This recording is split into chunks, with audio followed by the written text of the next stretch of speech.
So எல்லாருமே கேள்விப்பட்டிருப்பீங்க Windows 10 Microsoft discontinue பண்ணிட்டாங்க.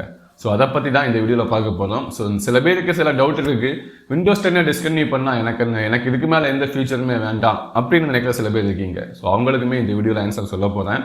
ஸோ அதுக்கப்புறமா சில பேர் இன்னும் 1 இயர்க்கான அப்டேட்டை மைக்ரோசாஃப்ட் கொடுக்குறேன் அப்படின்னு சொல்லியிருந்தாங்க. ஸோ அந்த ஆப்ஷனில் எப்படி என்ரோல் பண்ணுறது, அந்த ஆப்ஷன் இன்னும் உங்களுக்கு வரலன்னா இந்த வீடியோவில் அந்த ஆப்ஷனை எப்படி வர வைக்கிறதுங்கிறதையுமே காட்ட போகிறேன். ஸோ இந்த வீடியோவை எந்த வரைக்கும் பாருங்கள். ஸோ பார்க்கலன்னா உங்கள் பிசி ஹேக்கர்ஸுக்கு ஈஸியான டார்கெட் ஆகலாம், இல்லைன்னா உங்கள் பிசி ஃபுல்லாகவே வைரஸ் ஆகிறதுக்கு கூட நிறையவே சான்சஸ் இருக்குது. ஸோ இந்த வீடியோவை மிஸ் பண்ணாமல் எந்த வரைக்கும் பாருங்கள். ஸோ முதல்ல நாம் இந்த விண்டோஸ் 10 அப்டேட்டை ஸ்டாப் பண்ணால் எனக்கு என்ன அப்படின்னு நினைக்கிறவங்களுக்கு ஆன்சர் பண்ணலாம்.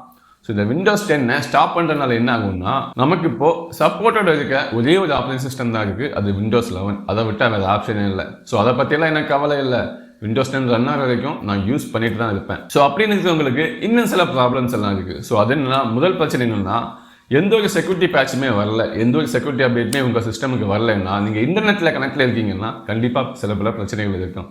ஸோ அது என்னென்னா, முதல்ல ஹேக்கர்ஸ் உங்கள் பிசியை ஈஸியாக டார்கெட் பண்ணலாம். ஸோ அது எப்படின்னா, இப்போ உங்கள் விண்டோஸ் 10 பிசி இல்லைனா விண்டோஸ் 10 ரெண்டாவது ஆப்ரேட்டிங் சிஸ்டமில் ஏதாவது இஷ்யூ இருக்குது, ஸோ அந்த ப்ராப்ளம் இல்லைனா ஒரு வல்னரபிலிட்டி இருக்குது, அதை யூஸ் பண்ணி ஹேக்கர்ஸால் நம்ம பிசியை ஈஸியாக ஹேக் பண்ண முடியும் அப்படின்னு தெரிஞ்சாலே மைக்ரோசாஃப்ட் என்ன பண்ணுவாங்கன்னா, அதுக்கு சொல்யூஷன் கண்டுபிடிச்சி அந்த ப்ராப்ளமை உடனே அப்டேட்டில் ஃபிக்ஸ் பண்ணிடுவாங்க. இது அப்டேட்டை ஸ்டாப் பண்ணிட்டா என்ன நினச்சி பாருங்கள், எந்த ஒரு செக்யூரிட்டி ஃபிக்ஸுமே வராது. ஸோ ஹேக்கர்ஸ் உங்கள் பிசியை ஈஸியாக ஹேக் பண்ணலாம், ஏன்னா அங்கே தான் எந்த ஒரு செக்யூரிட்டி அப்டேட்டுமே கிடையாது. ஸோ அது ஒரு புது ப்ராப்ளம். ஸோ அதுக்கான சொல்யூஷனை மைக்ரோசாஃப்ட் உங்கள் விண்டோஸ் 10 கொடுக்க மாட்டாங்க. ஸோ ஹேக்கர்ஸுக்கு உங்கள் பிசி ஒரு ஈஸி டார்கெட் ஆகலாம். ஸோ சென்சிட்டிவ் டேட்டா இன்ஃபர்மேஷன்லாம் இருக்குன்னா, இல்லைனா ஒர்க் பண்ணுறது உங்கள் பிசியை யூஸ் பண்ணுறீங்க, இன்டர்நெட் கனெக்டில் தான் இருக்குது அப்படின்னா, கண்டிப்பாக இந்த விண்டோஸ் 10 பிசி உங்களுக்கு ஒரு ப்ராப்ளமாக இருக்கலாம்.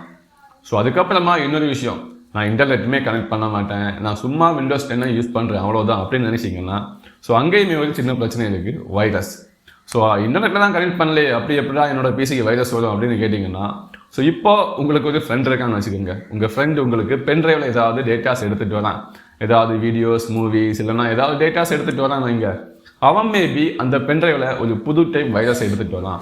அதாவது அவன் பிசியில் மேபி புது டைப் வைரஸ் இருக்கலாம், அதுவுமே அந்த அளவுக்கு செக்யூராக இல்லாத ஒரு பிசியாக இருந்து அவனுமே அந்த வைரஸ் எடுத்து அந்த பென்ட்ரைவில் கொண்டு வரான், நீங்களுமே அது தெரியாமல் காப்பி பண்ணிட்டீங்கன்னா, உங்கள் விண்டோஸ் 10 பிசியால் அது வைரஸ் அப்படின்னு அதில் டிடெக்ட் பண்ண முடியாது. அதுக்கு ரீசன் என்னென்னா, அது ஒரு புது டைப் வைரஸாக இருக்கலாம். ஏன்னா இந்த மைக்ரோசாஃப்டோட கரண்ட் செக்யூரிட்டி எல்லாமே ஸ்கிப் பண்ணி போகிற மாதிரி அதுக்கு அவங்க ரெடி பண்ணியிருக்கலாம். ஸோ அதுக்குமே maybe Microsoft update security fix எல்லாம் கொடுத்துருப்பாங்க. ஆனால் நம்ம பிசிக்கு தான் அப்டேட்டே வராது. ஸோ எப்படி அது வைரஸ் என்ன டிடெக்ட் பண்ணும்? ஸோ அங்கே அந்த மாதிரி பிரச்சனை வரலாம். ஏன்னா மைக்ரோசாஃப்டோட விண்டோஸ் அப்டேட் கூட தான் நமக்கு விண்டோஸ் செக்யூரிட்டி, அதாவது விண்டோஸ் டிஃபெண்டர் அப்படின்னு சொல்லுவாங்கல்ல, அதுக்கு சேர்த்து தான் அப்டேட் வரும். ஸோ அந்த அப்டேட் எல்லாம் வரலன்னா புது டைப் வைரஸ் எல்லாமே அதால் டிடெக்ட் பண்ண முடியாது. ஸோ அந்த வைரஸ் எல்லாம் உங்கள் பிசியை ஈஸியாக டிஸ்ட்ராய் பண்ணிடும். ஸோ இன்னும் ஒரு பிரச்சனை இருக்குது, அதாவது சிஸ்டம் ரெக்யர்மெண்ட்ஸ். ஸோ இப்போ நாம் ஒரு சாஃப்ட்வேர் எடுக்கிறோம், இல்லைனா ஒரு கேம் எடுக்கிறோம். ஸோ இதெல்லாமே இப்போதைக்கு உங்களுக்கு பிரச்சனையாக தோணாமல் இருக்கலாம். அதாவது ஆப்ரேட்டிங் சிஸ்டம் ரெக்யர்மெண்ட்ஸ் அப்படின்னு போட்டு, ஸ்பெஷலாக கேம்ஸுக்கு பரவாயில்ல, நம்ம எப்படியாவது ஸ்கிப் பண்ணி எப்படியாவது அதை மோடிஃபை பண்ணி ரன் பண்ண வச்சிடலாம். ஆனால் ஆப்ஸுக்கு எல்லாமே இது பிரச்சனை கொடுக்கலாம். ஸோ ஆப்ஸ் என்ன பண்ணுவாங்கன்னா, எனக்கு மினிமம் ரெக்யர்மெண்ட்ஸாக விண்டோஸ் 11 தான் வேணும் அப்படின்னு சொல்லி போட்டாங்கன்னா, அந்த ஆப் விண்டோஸ் 10 சரியாக ரன் ஆகாது. ஸோ கண்டிப்பாக நீங்கள் ஒரு ப்ராடக்டிவிட்டி சைடில் இருக்கீங்க, ஒரு என்ன சொல்கிறது, ஒரு ப்ரொஃபஷனலாக சில சாஃப்ட்வேர்ஸ் எல்லாம் யூஸ் பண்ணிட்டு இருக்கீங்க அப்படின்னா, கொஞ்சம் டைம் போக போக சிஸ்டம் ரெக்யர்மெண்ட்ஸ் அவங்க, அதாவது புது அப்டேட் அந்த சாஃப்ட்வேருக்கு வரும்போங்க சிஸ்டம் ரெக்யர்மெண்ட்ஸை சேஞ்ச் பண்ணி விண்டோஸ் 11 இந்த அப்டேட் ரன் ஆகும் அப்படின்னு போட்டாங்கன்னா, நீங்கள் ஓல்டு வெர்ஷனில் இருக்கணும், இல்லைனா புது வெர்ஷன் போகணுன்னா விண்டோஸ் 11 ஸ்விட்ச் பண்ணி தான் ஆகணும். ஸோ இந்த மாதிரி சில பிரச்சனைகளுமே இருக்குது. ஏன்னா மைக்ரோசாஃப்ட் என்ன பண்ணியிருக்காங்கன்னா, இங்கே இப்போது இந்த டைமில் போய் அவங்க விண்டோஸ் 8 இல்லைனா விண்டோஸ் 8.1 டிஸ்கன்டினியூ பண்ணியிருந்தாங்கன்னா எந்த பிரச்சனையும் இல்லை. ஏன்னா நமக்கு விண்டோஸ் 10 ஆப்ஷன்லாம் இருக்குது, விண்டோஸ் 11 இருக்குது. ஸோ நாம் ஏதாவது ஒன்று சூஸ் பண்ணலாம். ஏன்னா விண்டோஸ் 11 ரொம்ப ஹெவி ஸ்லோவாக இருக்கும், எல்லாருக்குமே தெரியும். வேறு வழி இல்லாமல் தான் நிறைய பேர் யூஸ் பண்ணிகிட்டு இருக்கோம். ஸோ அந்த மாதிரி சீனில் நமக்கு விண்டோஸ் 10 ஒரு ஆப்ஷனாக இருக்கும். ஆனால் இங்கே அப்படி கிடையாது, ஒரே ஒரு ஆப்ரேட்டிங் சிஸ்டம் தான், விண்டோஸ் 11 மட்டும்தான். இல்லை விண்டோஸ் 12 எதுவுமே வர மாதிரி தெரியல இப்போதைக்கு. ஸோ இந்த மாதிரி சில பிரச்சனைகள்லாம் இருக்குது. ஸோ இதெல்லாம் ஃபேஸ் பண்ணுவோம். ஓகே சரி, இந்த பிரச்சனைகள்லாம் வேணாம், நான் எப்படியாவது விண்டோஸ் 11 போகிறேன் அப்படின்னு நினச்சா அங்கேயுமே பிரச்சனை வச்சுருக்காங்க மைக்ரோசாஃப்ட். பிரச்சனை என்னென்னா, விண்டோஸ் 11 போகணுன்னா உங்களுக்கு சில ஹார்ட்வேர் ரெக்யர்மெண்ட்ஸுமே இருக்குது. TPM2 வேணும்னு கேட்பாங்க, அது இருந்தால் தான் விண்டோஸ் 11 சப்போர்ட் ஆகும் அப்படின்னு சொல்லியிருப்பாங்க. ஸோ அது எல்லாமே ஓல்டு பிசிஸ் இல்லைனா மிட்ரேஞ்ச் பிசியில் இருக்காது.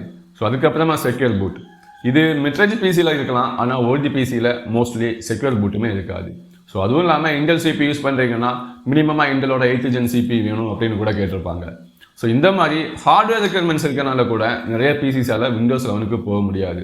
ஸோ கிட்டத்தட்ட உங்கள் ஓல்டு பிசி அவுடேட்டட் அடித்து தூக்கி போடுங்கன்னு சொல்கிற மாதிரி தான் இருக்குது. சோழி முடிச்சு. ஸோ இதெல்லாம் ஸ்கிப் பண்ணி எப்படியாவது நம்ம விண்டோஸ் 11க்கு போனால் கூட ஓல்டு பிசி மிட்ரேஞ்ச் பிசியில் எல்லாமே விண்டோஸ் 11 ரொம்ப ஸ்லோவாக தான் இருக்குது.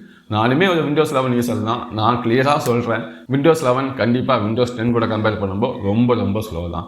நிறையவே பக்ஸுமே இருக்குது. மிட்ரேஞ்ச் பிசி இருக்கவங்க இந்த சிஸ்டம் ரெக்யர்மெண்ட்ஸ் எல்லாம் ஸ்கிப் பண்ணி அப்டேட் பண்ணி வந்தால் கூட அவங்களுக்கு ஒரு நல்ல எக்ஸ்பீரியன்ஸ் கிடைக்கிறது இல்லை. ஸோ கிட்டத்தட்ட மைக்ரோசாஃப்ட் உங்கள் ஓல்டு பிசிக்குமே ஒரு எண்டு கொடுத்துருக்காங்க. ஸோ இப்போ விண்டோஸ் 10 யூஸ் பண்ணுறதுனா என்ன பண்ணுறது அப்படின்னு கேட்டிங்கன்னா மைக்ரோசாஃப்ட் இதுக்குமே ஒரு சின்ன சொல்யூஷன் கொடுத்துருக்காங்க. இன்னும் 1 இயருக்கு உங்களால் மைக்ரோசாஃப்ட்லேருந்து செக்யூரிட்டி அப்டேட் உங்களால் எடுத்துக்க முடியும். ஸோ ஃபீச்சர்ஸ் அப்டேட் எதுவும் கிடையாது, எந்த ஒரு புது ஃபீச்சர்ஸுமே எதாவது போகிறதில்ல, அதெல்லாம் தேவையில்லை. ஆனால் உங்கள் பிசிக்கான செக்யூரிட்டி அப்டேட்டை எடுத்துகிட்டு வர முடியும். ஸோ இதனால் உங்களால் ஹேக்கர்ஸ் அப்புறம் வைரஸ் கிட்ட இருந்து இன்னும் 1 இயருக்கு உங்களால் சேஃபாக இருக்க முடியும். ஸோ அதான் இப்படின்னு தான் இனிமேல் பார்க்க போகிறோம். ஸோ இதை மைக்ரோசாஃப்ட் ESUன்னு சொல்கிறாங்க, எக்ஸ்டெண்டட் செக்யூரிட்டி அப்டேட். இன்னும் 1 இயருக்கு தான் இருக்கும். 1 இயருக்கு அப்புறம் என்ன பண்ணுறதுன்னு 1 இயர் ஆனால் தான் தெரியும், அந்த டைமில் பார்க்கலாம். ஸோ இதை எனேபிள் பண்ணுறதுக்கு நம்ம சிம்பிளாக செட்டிங்ஸில் போய் அப்டேட்டில் போனோம்னா அங்கேயே என்ரோல் அப்படின்னு ஒரு ஆப்ஷன் கொடுத்துருப்பாங்க. ஆனால் இது நிறைய பேருக்கு இன்னுமே வரல. ஸோ அப்படி வராதவங்க என்ன பண்ணணும் அப்படின்னு கேட்டிங்கன்னா, ஸோ முதல்ல அதே மாதிரி செட்டிங்ஸ் அப்டேட்டில் போய் சிஸ்டம் அப்டேட்டை செக் பண்ணி பாருங்கள். எந்த அப்டேட் இருந்தாலுமே இன்ஸ்டால் பண்ணுங்கள். ஏன்னா நீங்கள் அப் டு டேட்டாக இருக்கணும். மேக்ஸிமமாக விண்டோஸ் 10க்கு என்ன அப்டேட் இருக்கோ அது எல்லாமே நீங்கள் கண்டிப்பாக இன்ஸ்டால் பண்ணியிருக்கணும். ஸோ அதுக்கப்புறமா என்ன பண்ணணும்னா பக்கத்தில் இருக்க இந்த பட்டனை ஆன் பண்ணி விட்டுருங்க, கெட் ஏர்லி அப்டேட். அதுக்கப்புறமா விண்டோஸ் 10ல் இருக்க சர்ச் பாக்ஸில் CMDன்னு டைப் பண்ணி அதை நீங்கள் ரன்னஸ் அட்மினில் ரன் பண்ணிட்டுங்க. ஸோ அதுக்கப்புறமா நான் இங்கே நோட் பேடில் கொடுத்துருக்க மாதிரி இந்த கமாண்டை 1 by 1 பேஸ்ட் பண்ணுங்கள். ஒவ்வொரு கமெண்டையுமே சரியாக 1 by 1 பேஸ்ட் பண்ணுங்கள், நான் சொல்லியிருக்க மாதிரியே. ஸோ முதல்ல இருக்க 3 கமெண்டையுமே இந்த மாதிரி பேஸ்ட் பண்ணிட்டு நீங்கள் சக்ஸஸ்ஃபுல்லாக கண்டிப்பாக காமிக்கும். அதுக்கப்புறமா உங்கள் பிசியை நீங்கள் ரீஸ்டார்ட் பண்ணுங்க. ஸோ ரீஸ்டார்ட் பண்ணதுக்கப்புறமா இன்னும் ஒரே ஒரு கமெண்ட் மட்டும் பேலன்ஸ் இருக்கும், அதையுமே காப்பி பண்ணி பேஸ்ட் பண்ணி அதே CMDயில் கொடுத்துருங்க. ஸோ இப்போ நீங்கள் அதே மாதிரி செட்டிங்ஸில் போய் அப்டேட்டில் போனீங்கன்னா இப்போ உங்களால் அங்கே என்ரோல் அப்படிங்கிற அந்த ஆப்ஷனை பார்க்க முடியும். ஸோ இந்த என்ரோலை வச்சு தான் நாம் இன்னும் 1 இயருக்கு விண்டோஸ் 10க்கு ஃப்ரீயாக அப்டேட் வாங்க போகிறோம். ஸோ இதுக்கு மேலே என்ரோல் பண்ணுறதுக்கு என்ன பண்ணணும்னா ஜஸ்ட் என்ரோலில் கிளிக் பண்ணி நீங்கள் உங்களோட மைக்ரோசாஃப்ட் அக்கௌண்ட்டை லாகின் பண்ணுங்க. ஸோ உங்களுக்கு அக்கௌண்ட் இல்லைன்னா ஒரு அக்கௌண்ட்டையுமே கிரியேட் பண்ணுங்க, இது கம்ப்ளீட்லி ஃப்ரீ தான். ஸோ இங்கேயுமே ஒரு சின்ன ட்விஸ்ட் இருக்கும். நீங்கள் அக்கௌண்ட்டுக்கு இமெயில் ஐடி பாஸ்வேர்ட் கொடுத்து லாகின் பண்ணும்போது மேபி உங்களுக்கு இந்த மாதிரி எரர் வரலாம். ஸோ நிறைய பேருக்கு இந்த மாதிரி எரர் வந்துட்டு இருக்கு. ஸோ இந்த மாதிரி எரர் வந்தால் என்ன பண்ணணும்னா அதை க்ளோஸ் பண்ணிட்டு மறுபடியும் என்ரோல் கொடுத்து இந்த வாட்டி நீங்கள் பாஸ்வேர்டுக்கு பதிலாக ஓடிபியை இமெயிலில் கேட்டு வாங்க. ஓடிபியை இமெயிலுக்கு சென்ட் பண்ண சொன்னீங்கன்னா ஒரு ஓடிபி வரும், அந்த ஓடிபியை நீங்கள் இமெயிலேருந்து காப்பி பண்ணி இங்கே பேஸ்ட் பண்ணிட்டீங்கன்னா இப்போ உங்களால் லாகின் பண்ண முடியும், எந்த பிரச்சனையும் இருக்காது. ஸோ இதுக்கப்புறமா நீங்கள் அங்கே பார்த்தாலே தெரியும் உங்கள் பிசி 1 இயருக்கு செக்யூரிட்டி அப்டேட்டுக்கு என்ரோல் ஆகிடுச்சு அப்படின்னு காமிக்கும்.